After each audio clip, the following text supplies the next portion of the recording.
This week we are driving the new Nissan Z, and that's exciting because it is a 400 horsepower twin turbo V6 manual transmission rear wheel drive sports car, and it's blue with a blue interior.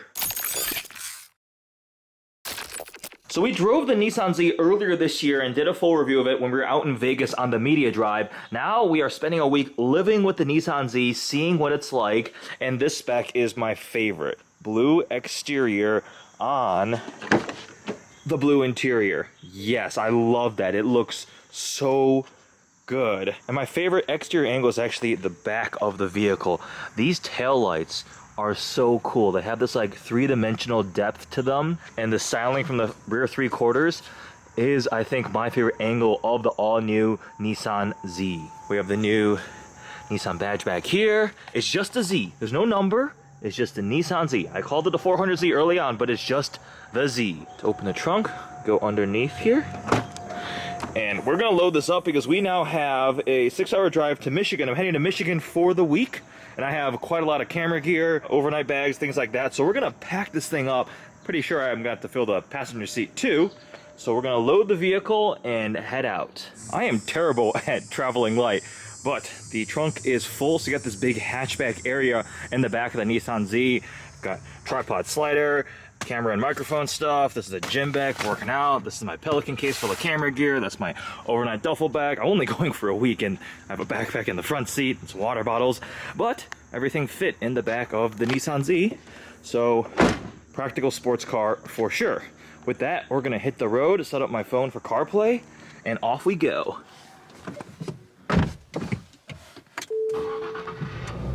There's the startup sequence. Pretty cool in that full digital cluster. Let's hook up CarPlay. We have a USB-C port right there. Would you like to use CarPlay? Yes, please. We'll allow CarPlay. Oh, it has wireless CarPlay. Forgot. Enable wireless CarPlay. Perfect. The drive is going quite well once we got out of the terrible construction around Chicago and Indiana. Z is averaging 30 miles per gallon. Been using cruise control in 6th gear, just cruising along. It's gotten quite a bit of attention too. You see people turning their heads, looking at it on the freeway. I was at a parking lot Chipotle grabbing lunch, got a thumbs up. So it definitely catches the eye because one, it's blue, and second, it is a brand new vehicle just hitting the streets. We've got the Z out and about. This blue is seriously eye-catching. It just stands out, and when the sun hits it, you can see that flake. I love this blue, and this car gets a lot of attention. A lot of people come up to it, they compliment it, they ask questions. I do need to wash it before I film on this weekend. Got quite a lot of brake dust on those forged wheels. The red calipers, I think I would personally powder coat them like a blue, but it works all together. We're gonna head off to lunch now. Just leaving a quick event in Ferndale. I am really liking the full digital cluster, and the infotainment screen's pretty nice. Wireless CarPlay. Looks like an oil change is due soon. Almost at 10,000 miles on this media car. Could you be any more forward? You match the Z. Is that planned? Color coordination? No. I had no idea what color it was. Oh. You don't, oh, Mach 1. That's a nice car too. See, that actually makes it the sound of the V8 over. What would you take? I don't know. I haven't been in it. I really like the Mach 1, especially the handling pack. The Z is a very different formula. I mean, they're both manual rear-wheel drive sports cars, but this is a twin turbo V6. Just very different feel from the Mach 1. The button right there, you go. It's pretty cool. Okay, I like that. Yeah, it's pretty cool. And it's pretty spacious, but unless I'm blind, there's no way to cover this. So you can see everything, and oh, look, there's a little thing there here. is. Okay, but where is it? Maybe it's an option. Actually, I think most likely. Is Eddie just dumb? I don't know. I taught you how to open a tailgate. Why are there two of these? There's actually, no, okay, you're into the... There's 3 of them. Why is there 3 layers? There's like... Sound deadening. Mr. OEM engineering talking here. Okay, let's... It's an option, it's not in it. Yeah, okay. See, I'm not a complete idiot, only partially an idiot, but pretty spacious rear hatch over here. Ready? Warm start. The exterior styling of the Z has really grown on me. Even the front grille, which is pretty large and rectangular, but you'll see only the top half has that kind of rounded rectangle fill in there. The bottom half, they did change slightly from the Z Proto. The headlights, this blue also stands out nicely. Looks pretty cool in my parents' driveway here. The side profile is also pretty awesome. They did a great job blending retro cues with like modernizing it. So it's very unmistakably a Z, but thoroughly updated. I personally really like these flush door handles. It's better for aerodynamics. I think it's a really cool touch to the side body line here, and then we get the Z badge, and then the rear is definitely my favorite angle. Just these taillights are so cool. See, when you lock the car, they do turn on.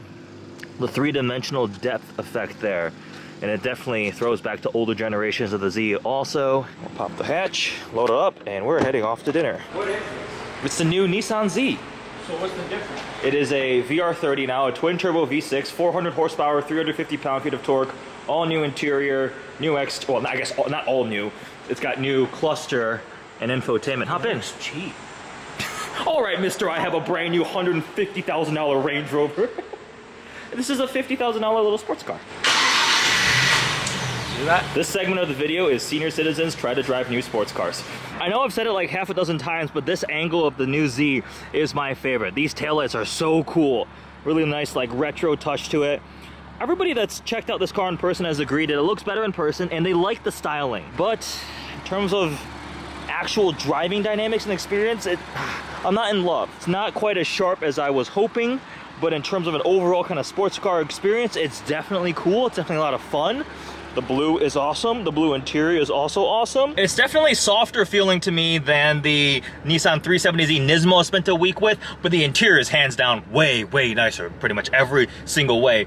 But steering, and I don't like the shifter and clutch feel in this vehicle. The clutch is very weirdly sprung to me. Some of the suspension, it needs stiffer springs, I feel. It's just not quite as sharp as I truly hope for. When I saw the ingredients, I was like, oh cool, a Z sports car with a manual transmission, rear-wheel drive, and a twin-turbo V6. That's a great set of ingredients. It's gonna be awesome.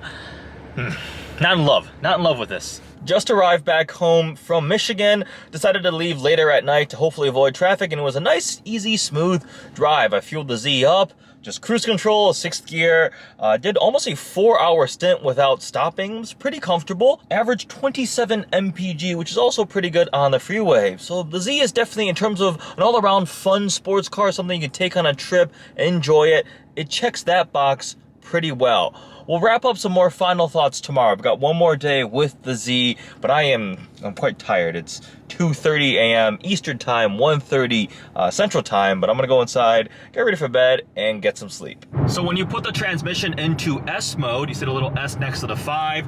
It's that button right over there on the right side. You get active rev match downshifts, which is pretty nifty. We also have a couple gauges right over there. You've got the boost, the turbo speed, and the battery voltage. Kind of a classic 3-pod layout there. So final thoughts on the new Nissan Z.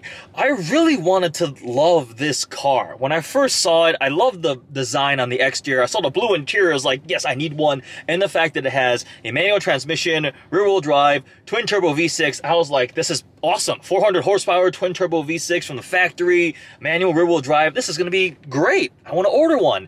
Then I drove it, and I was like, it doesn't check all the boxes for me. And now spending more time with it, I think I've solidified my opinion. I'm not complaining about this car. I'm happy it exists. I'm happy there's another option to purchase a rear-wheel drive manual sports car. I mean, there's not many of these out there anymore. My complaint is it doesn't feel quite as sporty. It doesn't handle quite as well. I think it needs a little stiffer suspension springs to handle some of the body roll. Like, it just not what I was hoping for. Now, is it fun to drive? Yeah, it's torquey. It's definitely quick.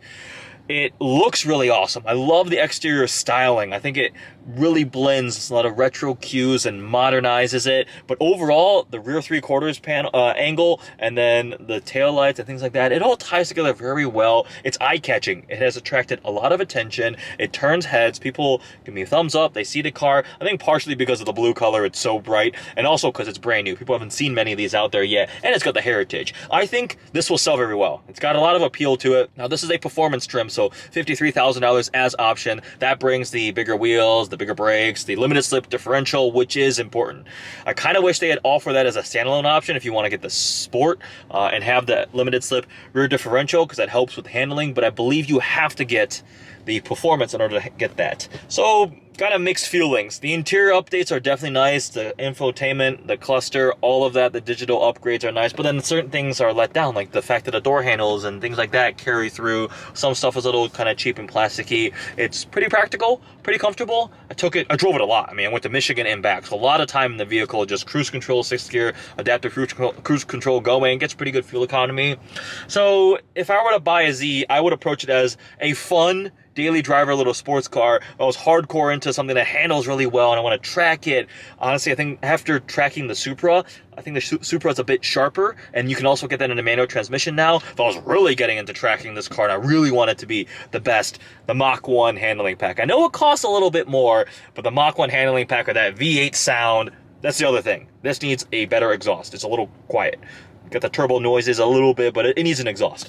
The aftermarket is going to have a lot for this car. Has a lot of potential. I'm sure we'll get a Nismo version at some point, but this is the new Nissan Z. Living with it for a week. These are my thoughts on it. I did a review of it when it first came out, so go check that out. Probably get to spend some more time with these in the future. We'll see how my opinion continues to evolve, and I'm looking forward to seeing what the aftermarket does with it, and maybe a Nismo version. But overall, a little bit let down, but it has a lot of really cool parts to it. The styling for sure is awesome. That's one of my favorite parts. If you're looking for a fun little sports car, it's still an option that's worth some consideration. A lot of low-end torque. Those are my final thoughts. Hope you guys enjoyed this vlog. Make sure you check out the full review too. When it first came out, I did get to drive it out in Vegas. Thanks for watching.